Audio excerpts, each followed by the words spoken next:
আল্লাহ নবী সাহাবী আলী রাদিয়াল্লাহু আনহু ওই দিনে যত কান্না কাঁদেছিলেন, আল্লাহ নবীর নিকটে এসে সালাম দিলেন, আসসালামু আলাইকা ইয়া রাসূলুল্লাহ, আসসালামু আলাইকা ইয়া হাবিবাল্লাহ। আল্লাহ নবীকে সালাম দেবা পরে আল্লাহ নবী হযরত আলী সালামের জবাব দিয়েছিলেন, ও আল্লাহ বাগে বান্দারা, আল্লাহ নবীর কাছে আসবার পরে আল্লাহ নবী ওই সময় হযরত আলীকে ডেকে বললেন, বাবা আলী, আমি আল্লাহ নবী আমার কলিজা ছেড়া মেয়ে, আমার খাতুনে জান্নাত হযরত ফাতেমাকে তোমার হাতে তুলে দিতে চাই। হযরত ফাতেমাকে যদি তোমার সঙ্গে বিবাহ দিতে চাই, বাবা আলী তুমি কি আমার মেয়ে ফাতেমাকে বিবাহ করবে? তোমার কি কোনো কিন্তু কথা আছে? হযরত আলী কথাটা শুনবা পরে হাউ হাউ করে কেঁদে ফেললেন, ইয়া রাসূলুল্লাহ, ইয়া হাবিবাল্লাহ, আপনি যদি আপনার মেয়ে ফাতেমাকে আপনি যদি আমার সঙ্গে বিবাহ দেন, আমার তো জীবনের বড় সৌভাগ্য। দুনিয়ার জমিনে আলীকে যদিও কেউ না চেনে, আপনার মেয়ে ফাতেমার ইজ্জতে সম্মানে তাম পৃথিবীর মুসলমানেরা আলীকে সম্মানে চোখে দেখবে।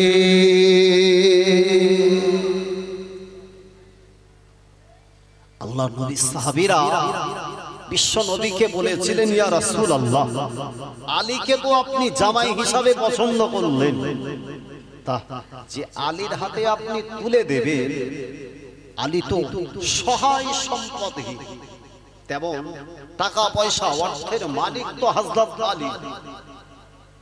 একজন এরকম দুস্থ খুবই গরিব হালাতে জীবন যাপন করা আলীর হাতে আপনি তুলে দেবেন? বিশ্ব নবী সেই দিন বলেছিলেন, বাবা সাহাবীরা, আলীর পয়সা না থাকলেও, সম্পদের হকদার না থাকলেও, আলীর ভিতরে আল্লাহ ইমানের জ্যোতি দ্বারা অন্তরটাকে আল্লাহ জ্যোতির্ময় বানিয়ে দিয়েছে। যদি হবে না, সম্পদ আর দুনিয়ার টাকা পয়সার থেকে একজন ইমানদারের কলবকে আমি মুহাম্মদ সবচাইতে বেশি পছন্দ করি। আজকে বর্তমান সময়ের যে সমস্ত বিবাহ বন্ধনগুলো হয়, যদি বিয়ের জন্য একটা উপযুক্ত পাত্র কোনো বাড়ির মেয়ের বাপ দেখে, ফার্স্ট পজিশনে কোচির সহায় সম্পত্তি সহ কোচি কি কাজ করে, এর প্রতি সবচাইতে অ্যাট্রাকশন বা কম থাকে না বেশি? যদিও তিন রাস্তার ধারে দাঁড়িয়ে যদি একটু চেনটা টেনে দাঁড়িয়েও পেশাব ছেড়ে, তাতেও বাপমার বিন্দু মাত্র যায় আসে। পাঁচ ওয়াক্ত নামাজ পড়ো আর না পড়ো কোচি, ওতে অসুবিধে, তবে দু চার কাটা 2-10 বিঘে জমির মালিক টালিক হলি আলহামদুলিল্লাহ কোচি ঠিকঠাক আছে। আর হযরত আলীর ব্যাপারে বিশ্ব নবী যেটা চয়েস করলেন, ঈমানী তাকওয়া, পরেশগারিতা, তার ঈমানী দীপ্ত, তার জ্যোতির্ময় ঈমান দেখে আল্লাহর নবী তাকে নিজের উপযুক্ত মেয়েটাকে তার জামাইয়ের উপযুক্ত মনে করেছিলেন। এক বছরে বড় ও আল্লাহ বাগে বান্দারা, আল্লাহ নবী বিশ্ব নবী আমার হযরত আলীকে ডেকে বললেন, ও আমার স্বামী আলী, আমি নবী তোমার সঙ্গে আমার মেয়েটাকে বিবাহ দেব, চলে যাও, আমার সঙ্গে বিবাহ দেব। বাবা আলী, তুমি এবারে বিবাহের জন্য সরঞ্জাম তৈরি করো। আল্লাহ নবী সাহাবী হযরত আলী বললেন, ইয়া রাসূলুল্লাহ, ইয়া হাবিবাল্লাহ, বিবাহ করব গো, তেমন কিছু টাকা পয়সা আমার কাছে মজুদ নাই। আল্লাহ নবী বললেন, বাবা রে, তোমার কাছে যে সামানটা আছে, ওই সামানটা বিক্রি করে কিছু সামানপত্র জোগাড় করো, পাশাপাশি আমার মেয়েটার সঙ্গে বিবাহ হলে তাকে উপযুক্ত একটা দেনমোহর তোমাকে দিতে হবে। একটা ছেলের সঙ্গে মেয়ের বিবাহ হলে দেনমোহরের প্রচলন সমাজে আছে না নাই? যে প্রচলন বর্তমান সময়ে আজও আমাদের আছে, কিন্তু বিবাহ করার সময় বিয়ের দেনমোহর হিসাবে বাঁধা হয় কত? বলতে 1 লাখ বাদ। এখন যে খাতা কলম লেগে ওর তো মাথায় হাত, 1 লাখ টাকা দেন মোহর দেবে। তার মানে ও যখন বলতে খোকা ঠিকঠাক বলতোস তো 1 লাখ টাকার কথা বলস, কিন্তু বলতে তোমার লিখতি বলিস লেখো না, খাটিয়ায় টান টান হব তারপরে তো। কানের ধারে ইমাম সাহেব সিকিউরিটি গার্ডম্যানের মতো গিয়ে একবার বলবে যে আল্লাহর রাস্তায় মাফ করে দিলাম, ওই ক্যাটাগরিতে মাফ হবে, অন্যথায় হবে না। 70 বছর ধরে ঘর সংসার করব, জমি চাষ করব, জমির ফসল পত্র সবকিছুই খাবো, কিন্তু টান টান যতদিন না হব ততদিন পর্যন্ত মাফ হবে না। এই রকম স্যাঁচড়া কোয়ালিটির মুসলমান সমাজে বা কম আছে না বেশি আছে? আর রাসূল বললেন বিয়ে করতে গেলে আগে সর্বপ্রথম ওই দেনমোহরটা আগে পূরণ করো। নবী সাহাবী আলী বলছেন, ইয়া রাসূলুল্লাহ, তেমন তো কিছু নাই। সম্পদ বলতে আমার কাছে দুটো জিনিস আছে, একটা আমার ব্যবহার করা তলোয়ার, অপরটা একটা আছে, সেটা হচ্ছে আমার যুদ্ধে ব্যবহার করা ঢাল। নবী বললেন ওই ঢাল এবং তলোয়ারের ভিতর থেকে যে কোনো একটা মদিনার বাজারে যদি বিক্রি করতে পারো, বিনিময়ের কিছু অর্থ পাবে, ওটা দিয়ে তোমার বিয়ের সামানপত্র অন্তত জোগাড় করো।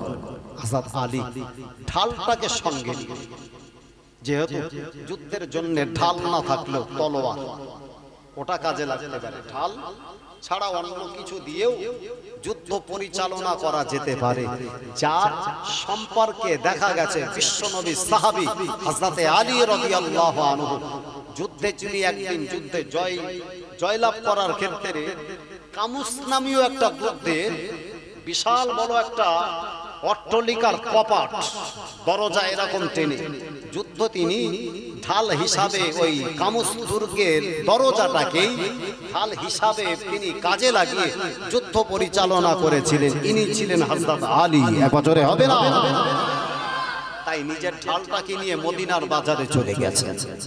আল্লাহ নবী সাহাবী আলী কোটি কোটি পায়ে মদিনা বাজারে চলে গিয়ে মদিনার বাজারে যখন ঢালটা বিক্রি করবে, আল্লাহ নবীর অপর একজন সাহাবা উসমান রাদিয়াল্লাহু আনহু দেখে মদিনা বাজারে হযরত আলী এসে দাঁড়িয়ে আছে।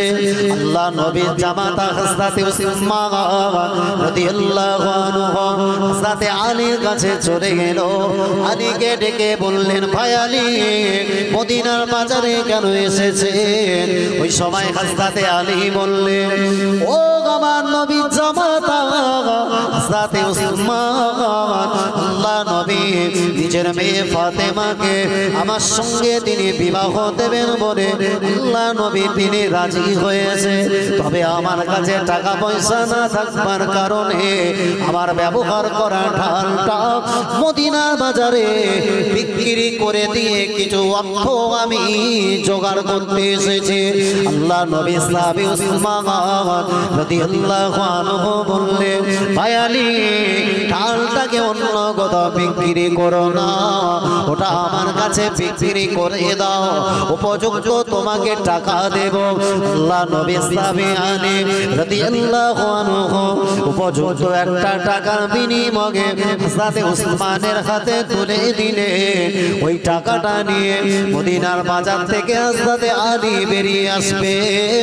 পিছন থেকে এবার উসমান আলীর নাম ধরে এবার পিছন থেকে ডাকতে শুরু করেছে, ও নবী সাহাবী আলী, দাঁড়িয়ে যান, দাঁড়িয়ে যান, দাঁড়িয়ে যান। হযরত আলী মনটা মলিন হয়ে গেল, উসমানের কাছে ঢালটা বিক্রি করলাম, এখন হযরত উসমান যখন পিছন থেকে ডাকছে আমার কাছ থেকে বোধহয় ঢালটাকে তিনি ফেরত দিয়ে টাকাটা মনে হয় রিটার্ন নেবে।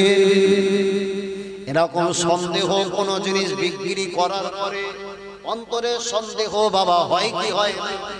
মানে যেটা বিক্রি করেছি ওই অর্থটা যদি ফেরত নেয়, এখন যিনি আমার কাছ থেকে ক্রয় করেছে যদি কোনো রকম সন্দেহের জায়গা তৈরি হয়, অন্তরে একটা সন্দেহ সন্দিহান তৈরি হলো, আলীর পিছন থেকে আবার হযরতে উসমানের নিকটস্থ হয়ে গেল।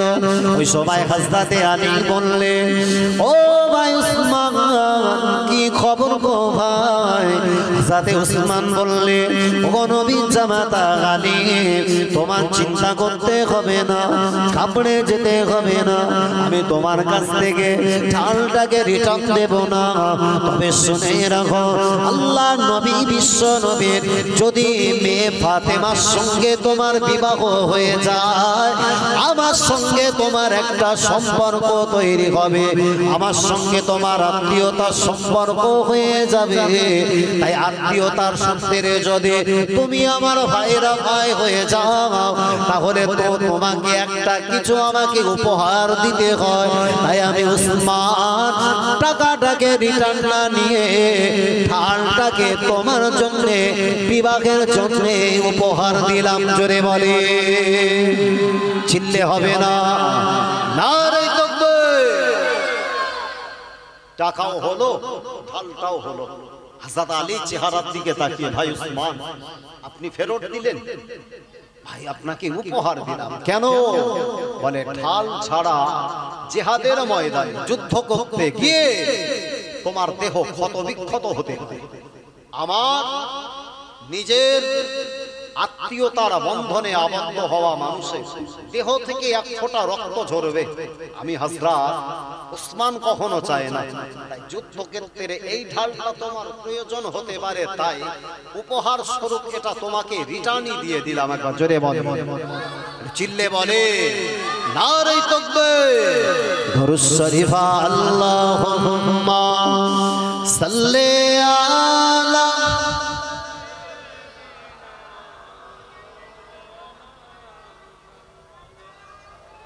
ওয়ালা আলি।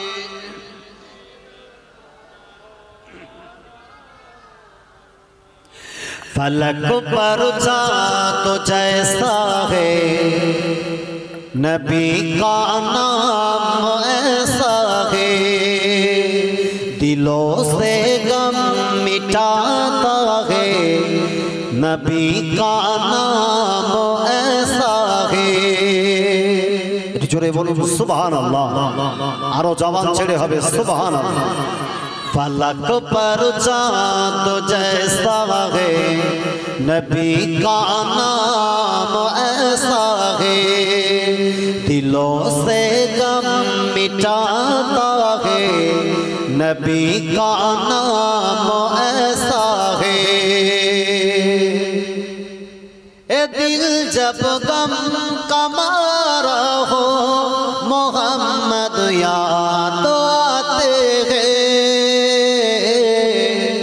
दिल जब गम का मारा हो, मोहम्मद याद आते हैं। जुदा जब कोई प्यारा हो, मोहम्मद याद आते हैं। जुड़े হবে না সুবহানাল্লাহ, আরো জবান ছেড়ে হয় না। নারে তাকবীর, नारे तकबीर। फलक पर चाँद जैसा है, नबी का नाम ऐसा है, दिलों से गम मिटाता है, नबी का नाम ऐसा है। या अल्लाहुम्मा सल्ले अला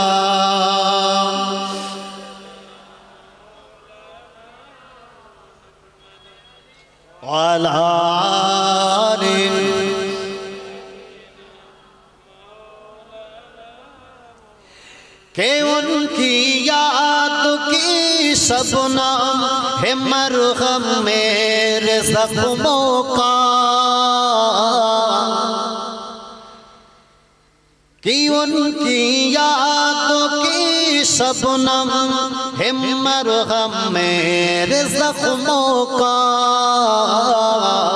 और उनकी बरकत से दिल की तस्कीन पाते हैं फलक पर चाँद जैसा है नबी का नाम ऐसा है दिलों से गम मिटाता है मोहम्मद याद आता है दिल जब गम का मारा हो मोहम्मद याद आते हैं दिल जब गम का मारा हो मोहम्मद याद आते हैं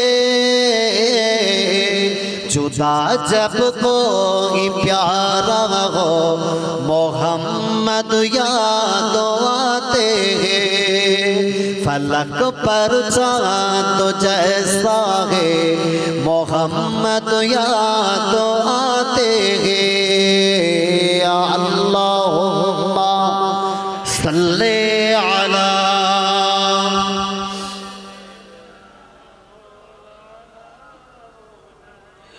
वाला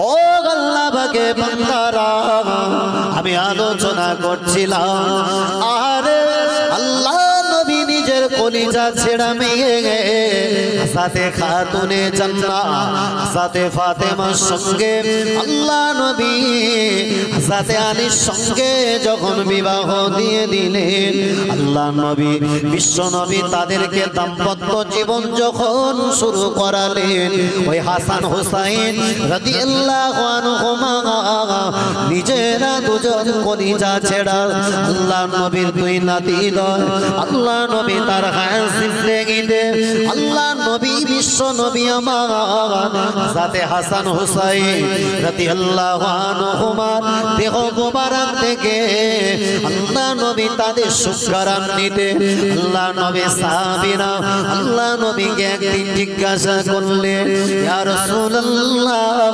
ইয়া হাবিবাল্লাহ জোরা আপনি হাসান হুসাইনের দেহটা কেন শুকতে থাকে দেহ থেকে কেন সুগন্ধি নেন আল্লাহ নবী বলেছিলেন বাবা সাহাবীরা আমি আল্লাহ নবী জানিয়ে দিলাম আমি আল্লাহ নবী বলে দিলাম হাসান হুসাইনের দেহটা থেকে আমি আল্লাহ নবী আমার নাক মোবারক যখন তাদের দেহতে আমি নিয়ে যাই আমি আল্লাহ নবী তাদের দেহ থেকে যেন জান্নাতের একটা সুঘ্রাণ পাই জোরে বলি আরো জোরে বলি যাদের দেহে আল্লাহ একটা সুগন্ধি রেখেছে হযরত ইমাম হাসান হযরত ইমাম হুসাইন রাদিয়াল্লাহু আনহু যাদের সম্পর্কে আমার নবী বলেছিলেন ওয়ামান আবগাদা হুমা ফাকাদ আবগাদা যারা হাসান হুসাইনের সঙ্গে শত্রুতা করবে তারা জানো আমি নবী আমার সঙ্গেই শত্রুতা করল যে শত্রুতা করেছিল বিশ্ব নবীর ওফাতের পরে ওই দামেস্কের বুকে একজন নিষ্ঠুর জালিম সরকার নাম ছিল তার ইয়াজিদ প্রিয় ভাইয়েরা অনেক সময় শুনবেন হযরত আমিরে মুয়াবিয়া যিনি তার জীবদ্দশায় আল্লাহ রাসূলের হায়াত জিন্দেগিতে কোরআন লিখতেন যার সম্পর্কে বলা হতো উনি ছিলেন একজন কাতিবে ওহী মানে কোরআন লেখক একজন সাহাবী যিনি আল্লাহর কোরআন লিখেছেন ওই মানুষটার যোগ্যতা কম না বেশি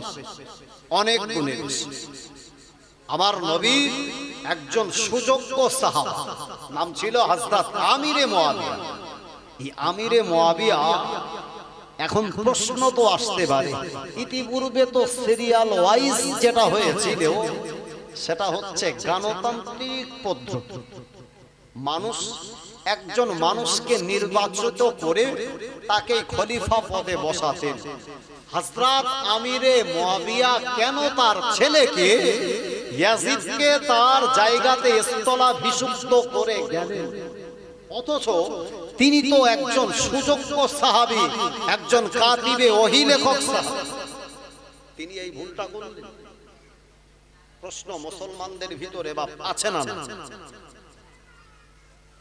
হযরত আমিরে মুয়াবিয়ার এই সিদ্ধান্ত নিয়ে ঐতিহাসিকগণ বলেছেন, হযরত আমিরে মুয়াবিয়া যখন দেখেছিলেন এই খলিফা নির্বাচন করার ক্ষেত্রে হযরত ওমর, হযরত উসমান, হযরত আলী, এমনকি নবীর নওয়াসা ইমাম হাসান রাদিয়াল্লাহু আনহুকেও এই খিলাফতিত্বের কারণে তাদের জীবনকে কুরবান করতে হয়েছে, যার কারণে তিনি একটা শঙ্কিত ভীত সন্ত্রস্ত ছিলেন।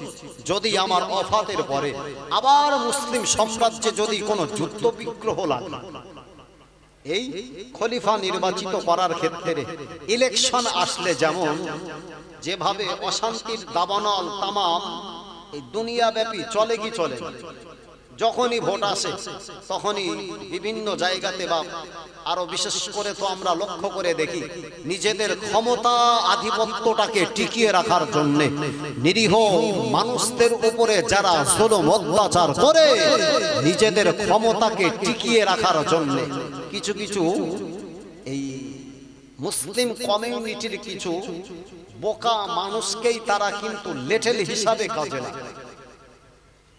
আমার ভাইয়েরা, বিগত আমরা দিনের পর দিন দেখি যে সমস্ত এলাকাগুলোই ইলেকশন আসে সেই সমস্ত এলাকাগুলোই একটা অশান্তির জায়গা তৈরি হয়।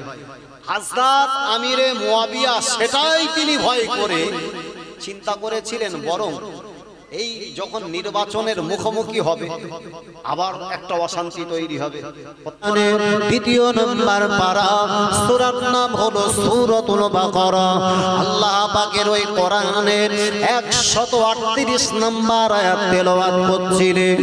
আরে লক্ষ্য করে দেখা যায় হযরত উসমান গনি রাদিয়াল্লাহু আনহু আর তার গর্দান বরাবর একটা ছুরি দ্বারা যখন আঘাত করলেন, আল্লাহ নবী ইসলামে হযরত উসমান ফারুক রাদিয়াল্লাহু আনহু যখন তার মাথাটা আঘাতটাকে বাবা সামলানোর জন্য বিভিন্ন এলা যখন নিজের হাতটা বাড়িয়ে দিলেন, বিভিন্ন এলার হাতের আঙুলগুলো কর্তন হয়ে গেল। আল্লাহর কোরআনের উপরে এবার ফিনকি দিয়ে রক্ত গড়িয়ে গড়িয়ে গড়িয়ে গড়িয়ে আল্লাহর কোরআন রক্তাক্ত হয়ে যেতে থাকে। আর আল্লাহ নবী সাহাবী উসমান রাদিয়াল্লাহু আনহু বলেছিলেন, ও মক্কা মদিনা মানুষেরা, উসমানকে মারার জন্য, উসমানকে শহীদ করে দেওয়ার জন্য তোমরা এতটাই তৌতস্ত হয়ে গেছো, একটা বার কি বলো। আমার আল্লাহ নবী বিশ্ব নবী আমার, তিনি তার পাক জবানে বলেছিলেন, আল্লাহ নবী পাক জবানে বললেন, আবু বকর ফিল জান্নাহ ওয়া উমর ফিল জান্নাহ ওয়া উসমান ফিল জান্নাহ। আল্লাহ নবী বলেছিলেন, বাবা সাহাবীরা, আমি আল্লাহ নবী জানিয়ে দিলাম আবু বকর হলো আল্লাহ দয়ার জান্নাতি মানুষ, হযরত ওমর ফারুক রাদিয়াল্লাহু আনহু উনি একজন জান্নাতি বান্দা। দ্বিতীয় নম্বর সাহাবা হযরত উসমান গনি রাদিয়াল্লাহু আনহু তিনি একজন জান্নাতি বান্দা। এই জান্নাতি বান্দাটাকে মেরে ফেলে দেওয়ার জন্য এতটা উন্নত হলো। ও আমার নবী সাহাবীরা, আমি উসমান জানিয়ে দিলাম আল্লাহ নবী আমার সম্পর্কে একটা উপাধি দিয়েছিলেন। আল্লাহ নবী আমাকে বলেছিলেন, আমার সাহাবী উসমান দুটো জ্যোতির অধিকারী। জোরে বলে চিল্লে হবে না, নারে তাকবীর। সেই উসমানকে মারার জন্য আজকে তোমরা এতটা উঠে পড়ে লেগেছো। উসমানের বিরুদ্ধে তোমাদের যদি অভিযোগ থাকে তা উসমানের সঙ্গে আলোচনায় বসতে পারো, তবে আমার জীবন নিয়ে তোমাদের কি লাভ হতে পারে। এক পর্যায়ে 40 দিন ঘরটাকে অবরুদ্ধ করে রাখবার পরে হযরত উসমানকে তারা এক পর্যায়ে শহীদ পর্যন্ত করে। এবার ইসলাম জাহানের খলিফা হলেন হযরত আলী। তার জীবদ্দশায় অনেক, তার সাম্রাজ্যের অনেক সমসাময়িক সময়ের সমস্যা যখন আসলো, এক পর্যায়ে হযরত আলীকেও শহীদ করল। যেখানে সমস্যা তৈরি হলো প্রিয় ভাইয়েরা, আলীর ইন্তেকাল বরণ করার পরে ইসলামী সাম্রাজ্যে একদিকে দামেস্ক, অপরদিকে ছিল কুফা। দুই প্রদেশের মানুষেরা, দামেস্কের মানুষেরা হযরতে আমিরে মুআবিয়া রাদিয়াল্লাহু আনহুকে তৎকালীন সময়ের খলিফা হিসাবে তারা মনোনীত করলেন। জায়গাটার নাম কি বললাম? দামেস্ক। আর অপরদিকে কুফার মানুষেরা আলীর ওয়াফাতের পরে হযরত হাসান রাদিয়াল্লাহু আনহুকে তারা খলিফা পদে মেনে নিলেন। তাহলে মুসলিম সাম্রাজ্য হলো একটা, কটা? একটা। আর যারা মেনেছেন একই সময়ে হযরত ইমাম হাসান, অপরদিকে হযরত আমিরে মুআবিয়া, দুই প্রদেশের মানুষ তারা দুজনকে খলিফা মেনেছেন। একই সাম্রাজ্যের খলিফা হলো কটা? জবান ছেড়ে বলো না। দুটো। আচ্ছা, একটা স্কুল যদি হয় হেডমাস্টার কটা থাকা উচিত? একটা। যদি দুটো হয় ইগোর ফিকশন তৈরি হবে কি হবে? তাই হযরত হাসান রাদিয়াল্লাহু আনহু চিন্তা করলেন, একই মুসলিম রাষ্ট্র, দুটো যদি রাষ্ট্র নেতা হয় সেক্ষেত্রে তো একটা মুসলিম সাম্রাজ্যের একটা বিবাদ তৈরি হবে, সমাধানের দরকার আছে। আল্লাহ নবী সাহাবী হযরতে হাসান রাদিয়াল্লাহু আনহু গুটি গুটি গুটি গুটি পাগে একদিন হযরতে আমিরে মুআবিয়ার কাছে চলে এসে হযরতে আমিরে মুআবিয়ার নিকটে আসবা পরে হযরত আমিরে মুআবিয়াকে সালাম দিলে আমিরে মুআবিয়া যখন আল্লাহ নবীর নওয়াসা হযরতে ইমামে হুসাইন হযরতে ইমামে হাসানকে লক্ষ্য করে দেখলেন, নিজের জায়গাটা থেকে ছেড়ে দিয়ে হযরতে হাসানের ইজ্জতে তাজিমে দাঁড়িয়ে গেল। আল্লাহ নবীর নওয়াসা হাসান রাদিয়াল্লাহু আনহু ওই সময় বললেন, ও আল্লাহ পাকের নবী সাহাবা হযরতে আমিরে মুআবিয়া, আমি আপনার কাছে এসেছি গো, আমি আপনার সঙ্গে একটা সন্ধি করতে চাই। একটা কান্ট্রিতে দুটো কখনো খলিফা হতে পারে না, তাই আমি আপনার হাতে হাত দিয়ে বায়াত গ্রহণ করে আপনাকে খলিফা নির্বাচন করতে চাই। জোরে বলে। খেলাফতিত্বর বিন্দুমাত্র আসক্তি, ভালোবাসা বা এই চেয়ার বা গদির টান হযরত হাসানের বিন্দুমাত্র ছিল না। হাসান তাই এসে বললেন, আপনি এই জায়গাতে বসেন, আমি আপনার হাতে বায়াত গ্রহণ করে আমি আপনাকে খলিফা হিসাবে মেনে নিতে চাই। হযরত আমিরে মুআবিয়া সেদিন বললেন, আপনি আমাকে লজ্জিত করবেন না। কেন? হযরত আমিরে মুআবিয়া বলেছিলেন, হে হাসান, পৃথিবীর জমিনে তোমার ইজ্জত, তোমার সম্মান আমার থেকে অনেক গুণে বেশি। আমি আমিরে মুআবিয়া আমার পিতাকে দুনিয়ার জমিনের মানুষ না চিনলেও তোমার পিতা হযরত আলীকে তাম বিশ্বের মুসলমানেরা চেনে। এক বছরে হবে না? যে আলীকে আমার নবী ভালোবেসে তার সবচাইতে আদরের মেয়েটা হযরত ফাতেমাকে তোমার পিতা আলীর হাতে আল্লাহর নবী তুলে দিয়েছে। কোন আলী? যে আলী বিবাহিত জীবন শুরু হবার আগে হযরত আলীকে যখন ফাতেমার সম্পর্কে একটা সংবাদ দেওয়া হতো, হযরত আলীকে বলা হচ্ছে, আমার নবী নিজের সবচাইতে আদরের মেয়ে ফাতেমাকে বিবাহ দেওয়ার জন্য আলী তোমাকে আমার নবী পছন্দ করেছে, তুমি কি নবী মেয়ে হযরত ফাতেমাকে বিবাহ করতে রাজি? হযরত আলী কথাটা শুনে সেদিন কেঁদে ফেলেছে।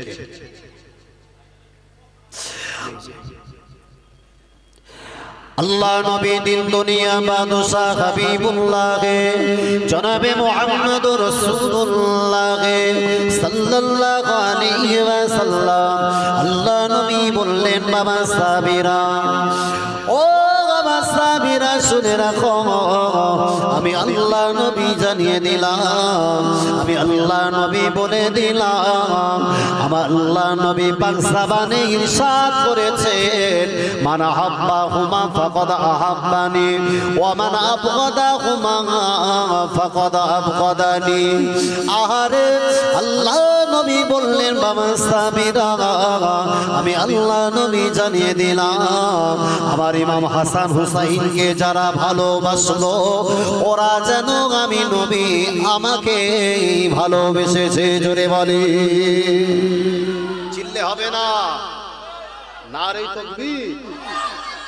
নবীর ঘোষণা, নবী বললেন যারা হাসান হুসাইনকে ভালোবাসলো তারা যেন আমি নবী আমাকে ভালোবাসে।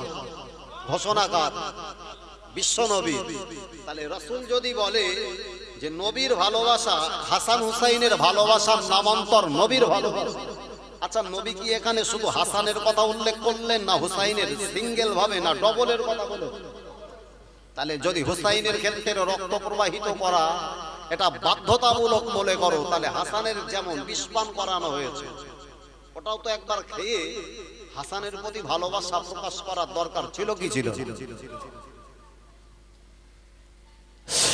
ও আল্লাহকে বান্দারা, জওয়ানেরা, যুবকেরা, আহারে আল্লাহ নবী বললেন বাবা সাবিরা, আমি আল্লাহ নবী জানিয়ে দিলাম, আমি আল্লাহ নবী বলে দিলাম, আল হাসান ওয়াল হুসাইন সাইয়্যিদা শাবাব আহলিল জান্নাহ। আহারে আল্লাহ নবী বললেন বাবা সাবিরা, আমি আল্লাহ নবী জানিয়ে দিলাম, আমার ইমাম হাসান হুসাইন এরা হলো জান্নাতীদের যুবকদের সর্দার হবে। জোরে বলি, আরো জোরে বলি। আহারে আল্লাহ নবী বললেন আমার হাসান আমার হুসাইন যদি আল্লাহ পাকে দয়া জান্নাতের ভিতরে প্রবেশ না করে, আমার আল্লাহ পাক কোন যুবককে জান্নাতের ভিতরে প্রবেশ করাবে না। জোরে হবে না।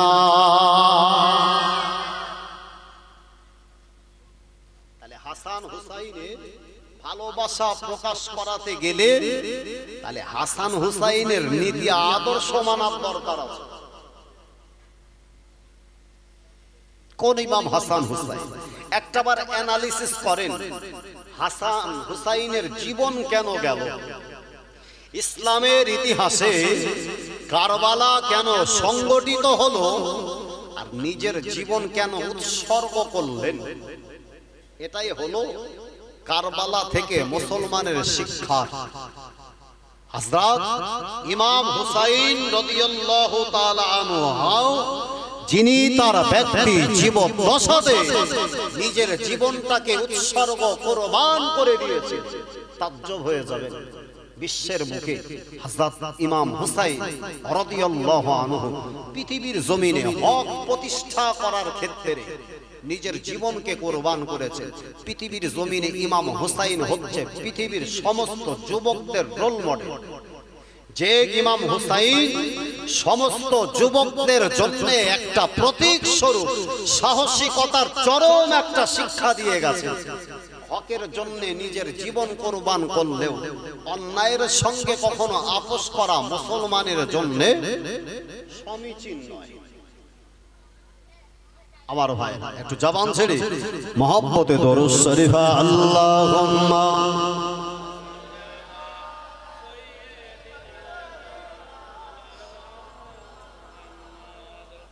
ওয়ালা আলি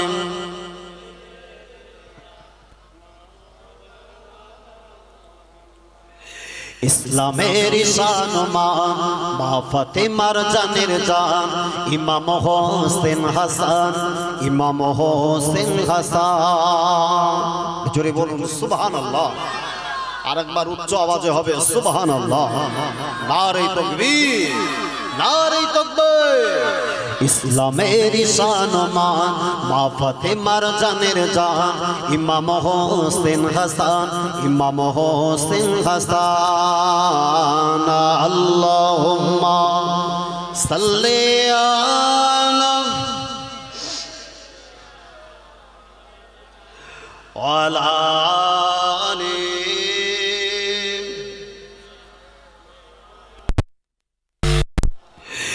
অশ্রু ঝরে পড়ছে আজি সোনাতে ঘটনা, অশ্রু ঝরে পড়ছে আজি সোনাতে ঘটনা, কারবালাতে হইলেন শহীদ দয়ার নবী যার নানা। অশ্রু ঝরে পড়ছে আজি সোনাতে ঘটনা, কারবালাতে করলো শহীদ দয়ার নবী যার নানা। দয়ার নবীর চোখের মনি ছিল নবীর জানের জান, ইমাম হোসেন হাসান, ইমাম হোসেন হাসান।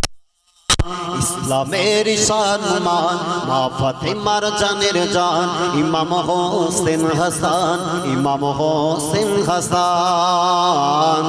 আল্লাহুম্মা সাল্লি আলা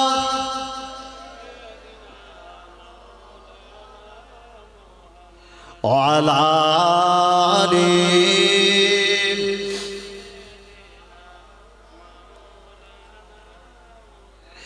জান্নাতি পোশাক পাঠালেন দুই ভাইয়ের নীলার লাল, বিষের জ্বালায় নীলা হাসান হোসেন রক্তে হলো লাল। জান্নাতি পোশাক পাঠালেন দুই ভাইয়ের নীলার লাল, বিষের জ্বালায় নীলা হাসান হোসেন রক্তে হলো লাল। হক বাতিলের করতে ফারাক দিনের তরে হয় কুরবান, ইমাম হোসেন হাসান, ইমাম হোসেন হাসান। ইসলামের সম্মান মা ফাতেমার জানের জান, ইসলামের সম্মান মা ফাতেমার জানের জান, ইমাম হোসেন হাসান, ইমাম হোসেন হাসান। আল্লাহুম্মা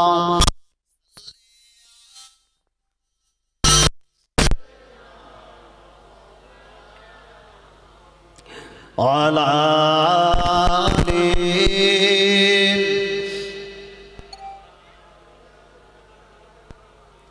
আমার ভাইয়েরা, যুবকেরা, মুরব্বিয়ান গানেরা, আল্লাহ রাসূল বিশ্ব নবীর জীবন দশায় নবী তার সাহাবীদেরকে উদ্দেশ্য করে একটা হাদিস পাঠ করেছিলেন, যেটা মুহররম সহ বর্তমান সময়ের জন্য খুবই উপযোগী একটা হাদিস।